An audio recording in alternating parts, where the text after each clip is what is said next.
It started with a splash on a quiet afternoon, the day a teenager screamed at me to leave my own backyard pool. I thought it was a misunderstanding. It wasn't. Let me start from beginning.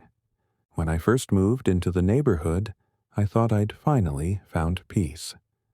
After years of apartment living, sharing walls with strangers, and dealing with leaky ceilings and noisy hallways, the house on Maple Crescent felt like a dream.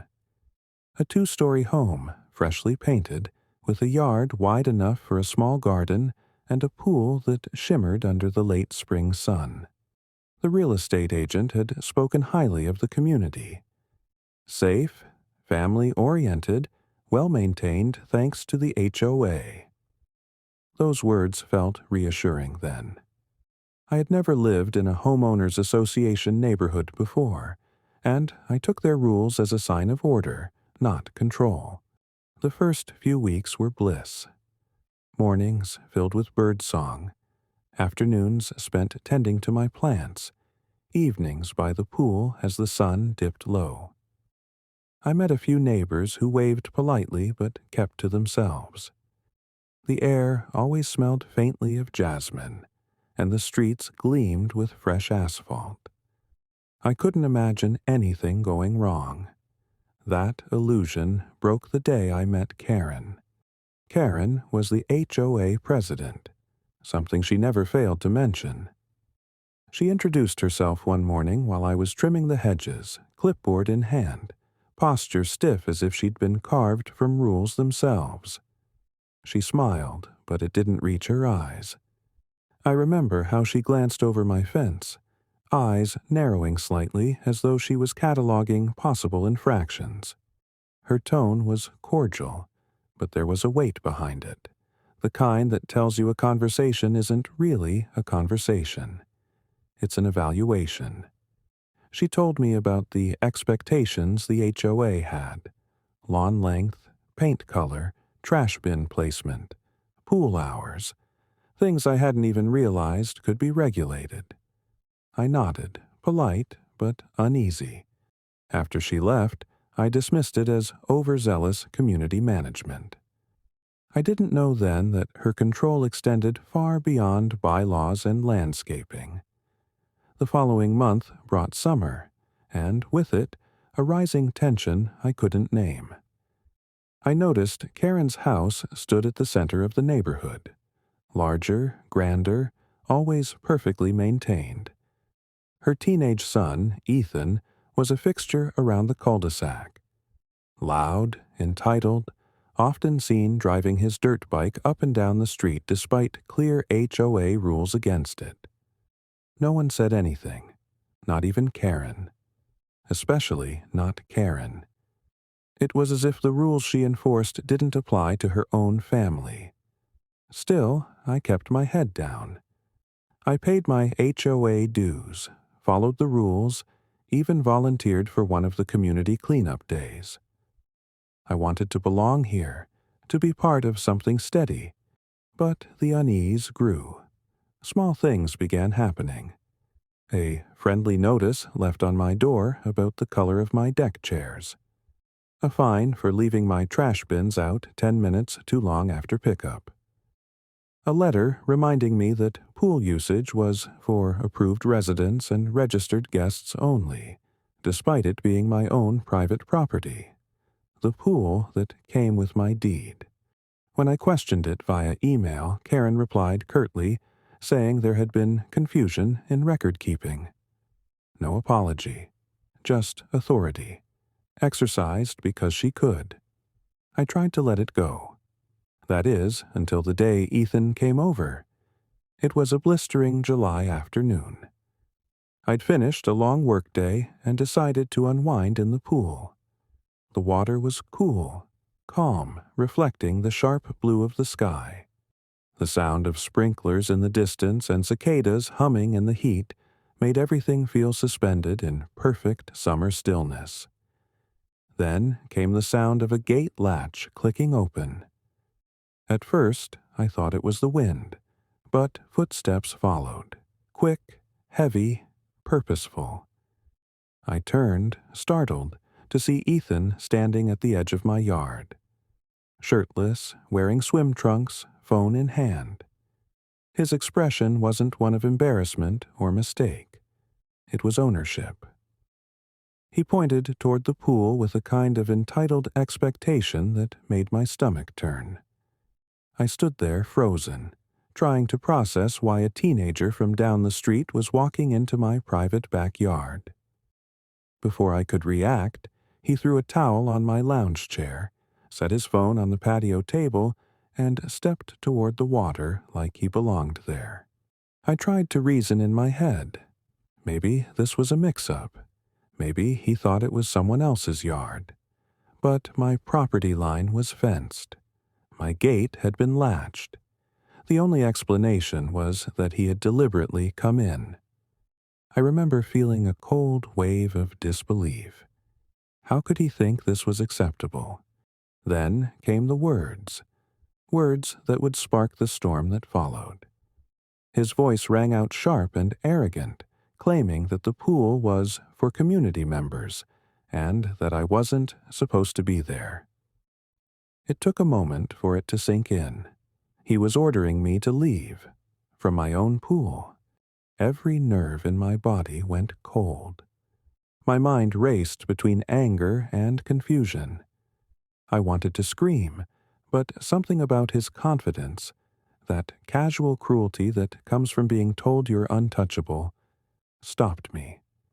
I walked toward the gate, motioning for him to leave instead. That's when he smirked.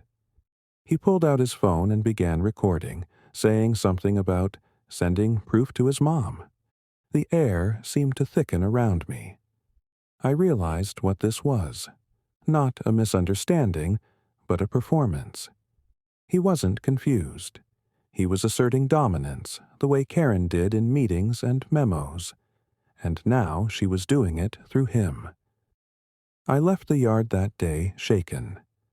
My peace had been broken, not by vandalism or theft, but by entitlement, the kind that hides behind HOA rules and neighborhood privilege. That night, I checked my security footage. I saw Ethan walking confidently through my gate, as though he had every right to. The timestamp matched the moment he confronted me. But there was something else. Just before he entered, I caught a glimpse of another figure across the street. Karen, standing on her porch, watching. And smiling. That's when I realized this wasn't just a disrespectful teenager's act. It was orchestrated. The next morning, a letter appeared on my doorstep. An official HOA notice stating I was in violation of community pool usage policy. The penalty: $250 fine and temporary suspension of amenity privileges.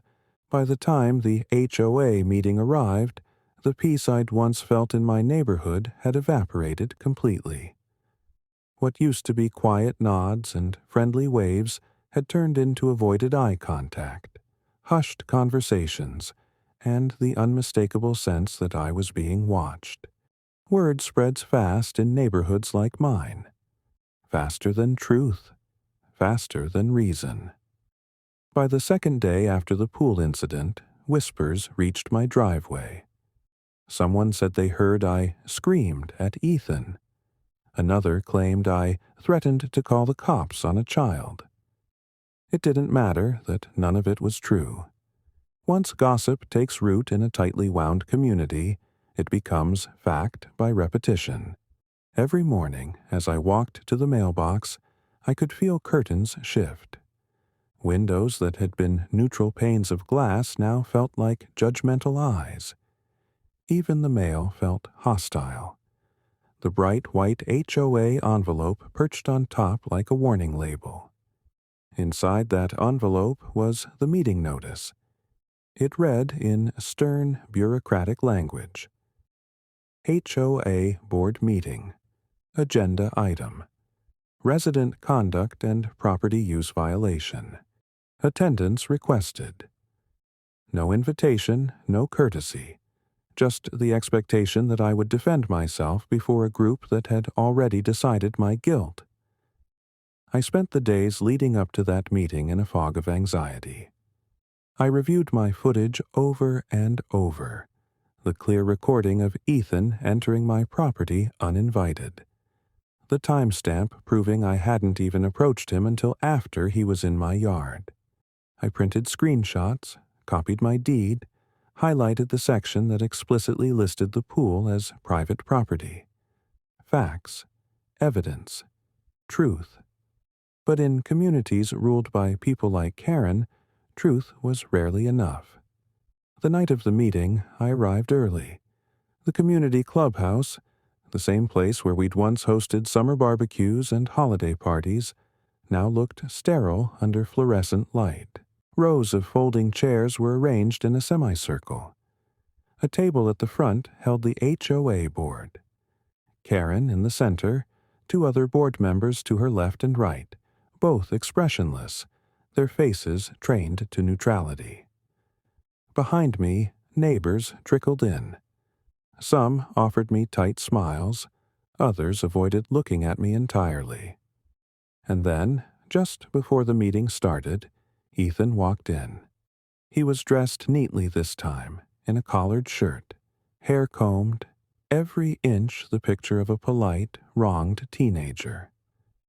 Karen placed a hand on his shoulder as he sat beside her, the gesture rehearsed, like a mother protecting her son from a dangerous world.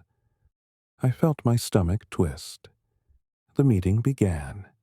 Karen called the room to order, her voice firm, practiced, authoritative. She read from a paper, detailing the incident. According to her report, Ethan had been using the neighborhood walking path adjacent to my property when he was confronted aggressively and verbally threatened. She said he was visibly shaken, that he had feared for his safety, and that the HOA did not tolerate hostility within the community. It was like listening to someone narrate an alternate reality. When it was my turn to speak, I laid out everything: the footage, the timestamps, the property lines. I explained that Ethan had trespassed, that the pool was private, that the entire story had been twisted beyond recognition. The room stayed silent as I spoke, not out of respect, but out of discomfort. No one wanted to pick sides publicly. Karen sat still, her expression unreadable, but her eyes told another story. They weren't the eyes of someone listening to evidence. They were the eyes of someone waiting to dismiss it. When I finished, she leaned forward slightly, folding her hands on the table. She thanked me for sharing my perspective, the kind of polite dismissal that stings more than open mockery. Then she announced that, regardless of ownership, community harmony required consistency in enforcement. The fine would remain. My access to neighborhood amenities would be temporarily suspended until further notice. The decision was made before I'd even walked through the door. As I stood there, stunned, a few neighbors began to murmur. Some nodded quietly to Karen. Others looked down at their hands. I realized the HOA didn't just enforce rules. It enforced allegiance. And Ethan? He smiled. Not wide, but enough for me to see it. Enough for me to know this was never about misunderstanding. It was about power. I left the meeting in silence, clutching the papers in my hand like armor that had already failed. Outside, the air was heavy with humidity and humiliation. I stood by my car, staring at the faint reflection of the clubhouse lights on the hood, and thought about how quickly a reputation could be destroyed in a place built on appearances. That night, as I sat in my living room replaying the footage again, I noticed something I hadn't before. When Ethan first entered my yard, the camera caught a brief motion behind him, someone standing near my gate, just out of full view. A woman's figure. I enhanced the frame and paused it, the shape of her jacket, the way her hair caught the light from the street lamp. It was Karen. She hadn't just known about the incident. She had watched it happen. I printed the frame and set it beside my documentation. A plan began forming in the back of my mind. Not out of revenge, but out of survival. I couldn't let this continue. If the HOA could twist a trespass into a charge against me, they could do worse next time. So I began documenting everything. Every letter, every email, every odd glance from neighbors, every fine, every policy, every shift in language from community to compliance. I created a folder on my computer labeled simply Maple Crescent. Weeks passed, and the tension only deepened. The fine notice turned into a delinquency warning. My trash pickup suddenly got skipped twice in a row. A landscaping crew accidentally trimmed half my garden. Each act was small enough to seem coincidental, but together they painted a clear picture. Karen was using the HOA's authority to push me out. Then came the notice that made my blood run cold. It was a letter, hand-delivered, not mailed, citing a pending violation review for unauthorized property modifications. The supposed modification. My pool fence. The same fence that had been there since before I bought the house. The implication was clear. They were building a case to fine me into submission. But I wasn't the same person I had been 2 months ago. Fear had hardened into resolve. I contacted the previous homeowner, who confirmed in writing that the fence was original construction, approved years before Karen had even joined the board. I gathered county permits, property assessments, every piece of verifiable proof I could find. If they wanted a war, they were going to get one. In writing, on record, and on the public record if necessary. But before I could send my rebuttal, something unexpected happened. Late one evening, I heard noise by my backyard, the soft clatter of metal against concrete. When I stepped outside with a flashlight, I saw movement by the pool gate. Someone was there. The beam of my light caught the edge of a familiar jacket. Dark blue with a reflective stripe. The same one Karen wore during inspections. But when I called out, the figure darted away into the shadows between houses, vanishing before I could reach the fence. The next morning, another letter waited on my porch. No envelope this time. Just a folded paper, hand-scrawled. It read, "You don't belong here. Move before it gets worse." That was the moment I realized this had gone beyond HOA politics. This wasn't about fines or rules anymore. It was personal. It was a campaign of harassment, orchestrated by a woman who believed she could weaponize authority to break me. I sat in my kitchen that morning, the letter spread before me, the sunlight catching its edges, and made a decision that would change everything. If the system she built protected her, I'd take it down from the outside. I opened my laptop, created a new folder beside my growing archive, and titled it HOA Corruption, Evidence. Because I was done playing by their rules. And soon, everyone in Maple Crescent, including Karen, would see exactly how deep her manipulation went. By the time autumn arrived, the neighborhood that had once felt like a haven now felt like an open wound. Every mailbox, every trimmed hedge, every neighbor's polite wave carried the same quiet poison, a mixture of suspicion, gossip, and fear. Karen's presence had become omnipresent. She wasn't just the HOA president anymore. She was a figurehead, a silent judge who decided who belonged and who didn't. Her son, Ethan, had grown even bolder since the pool incident. He strutted around the neighborhood as if untouchable, his mother's authority his shield. Every time I saw him, I felt the same hollow dread in my chest, a reminder of the moment he'd told me to leave my own pool. But I wasn't the same person anymore either. The fear had burned away, replaced by something sharper. Focus. I had built my case slowly, methodically. Every email from the HOA was archived, every fine recorded, every unannounced inspection filmed. I had started noticing patterns, the selective enforcement of rules, the way certain residents were constantly targeted, while others, especially Karen's friends, got away with violations that should have been fined. I discovered financial discrepancies in the HOA's public budget reports. Small, almost invisible line items that didn't quite add up. Lawn maintenance contracts billed twice. Community improvement fees that had no associated projects.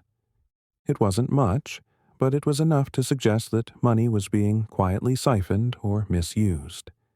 And all of it led back to Karen. I reached out to a former board member, someone who had quietly stepped down months earlier. At first, she was hesitant, speaking in careful, measured tones, afraid even through email. But when I showed her the documents I'd compiled, her replies changed. She admitted she had left the board because Karen had started making decisions without votes. Fines were being issued without proper review. Maintenance contracts were being awarded to companies connected to Karen's relatives. And when she raised concerns, she was threatened with a lawsuit for defamation against the HOA. It was a pattern of control and intimidation. That's when I knew I had enough to expose her. But I needed proof that would speak louder than any board report or budget line. I needed to show her abusing her power in real time. The opportunity came sooner than I expected. It was mid-October when I received another violation letter, this time claiming that my exterior lighting did not meet neighborhood brightness standards. The absurdity of it almost made me laugh. My porch lights were standard, installed by the previous owner, and unchanged since I moved in. But I realized something. Every false violation had one thing in common. It was always delivered at night. So I set up cameras, not just by the pool and front door, but along the side fence and garden path, where someone could approach unseen. I waited night after night, sometimes staying up just to watch the feeds. For 2 weeks, nothing happened. Then, one evening, just after midnight, a figure appeared. She moved quietly, but not carefully enough. The camera caught her face clearly under the motion light. It was Karen, clipboard in one hand, flashlight in the other. She was taking pictures of my windows, the same windows listed in the supposed lighting violation. It was all there: the trespassing, the falsified inspection, the deliberate harassment. That footage was the final piece. The next morning, I sent a carefully worded email to the HOA board, all of them except Karen, attaching the video, along with every file I had gathered. I cited the bylaws, the misuse of authority, and the pattern of fraudulent fines. I stated, plainly, that if no internal action was taken within 10 days, I would submit the evidence to the state's Community Association Oversight Office, the County Records Department, and, if necessary, the local news. I didn't receive a reply for 2 days. Then, suddenly, I received a notice. An emergency HOA meeting had been scheduled for the following week. The moment I walked into that meeting, I could feel the air shift. It wasn't like before. The whispers weren't directed at me this time. They were directed at he. Karen sat at the front of the room, stiff and pale, with Ethan beside her. For the first time, she looked unsettled, her posture tight, her hands clasped in a way that betrayed nerves. The board members began reading through the evidence I'd submitted, one piece at a time. Each photo, each discrepancy, each false notice. And, finally, the video. The one showing Karen in my yard, clipboard in hand. The room went silent. The woman who had built her authority on intimidation and image suddenly looked very small. When the board chair finally spoke, it wasn't to me. It was to her. They announced an immediate suspension of her duties pending investigation. Ethan's privileges in community areas were revoked. The board would be appointing an interim president. Karen tried to speak, to explain, to justify, to turn the narrative back on me. But the words crumbled in her throat. The crowd wasn't on her side anymore. By the end of the meeting, I walked out not as the target of neighborhood gossip, but as the person who had pulled the curtain back. The same neighbors who once avoided my gaze now nodded silently as I passed. No one said congratulations. They didn't have to. The silence was enough. But victory didn't feel like triumph. It felt like relief, the slow, heavy kind that comes after months of tension.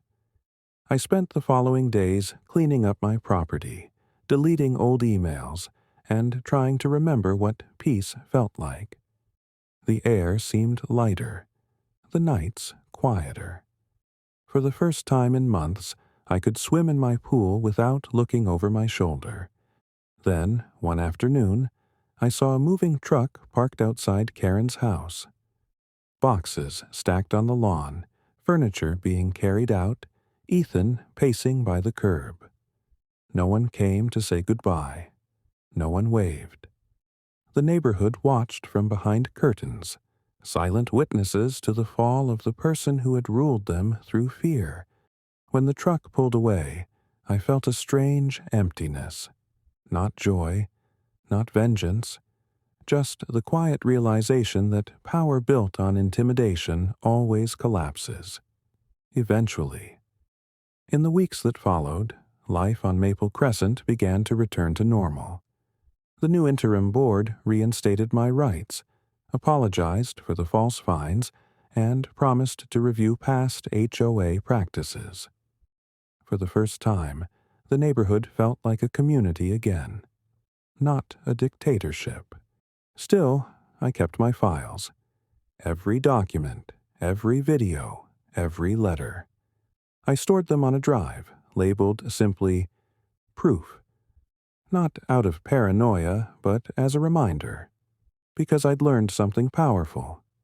Sometimes the most dangerous people in quiet neighborhoods aren't criminals or strangers. They're the ones who hide behind authority, who use rules to disguise cruelty. A few weeks later, as the last leaves fell into my pool, I sat on the edge, watching the water ripple in the cool wind. The surface reflected the sky, calm, endless, and free. For the first time since moving to Maple Crescent, I felt like it truly belonged to me. And as I looked across the empty street where Karen's house once stood, I realized something simple, almost poetic. Peace doesn't always come from silence. Sometimes it comes from speaking up and refusing to be afraid in your own backyard. Thanks for watching and subscribe for more.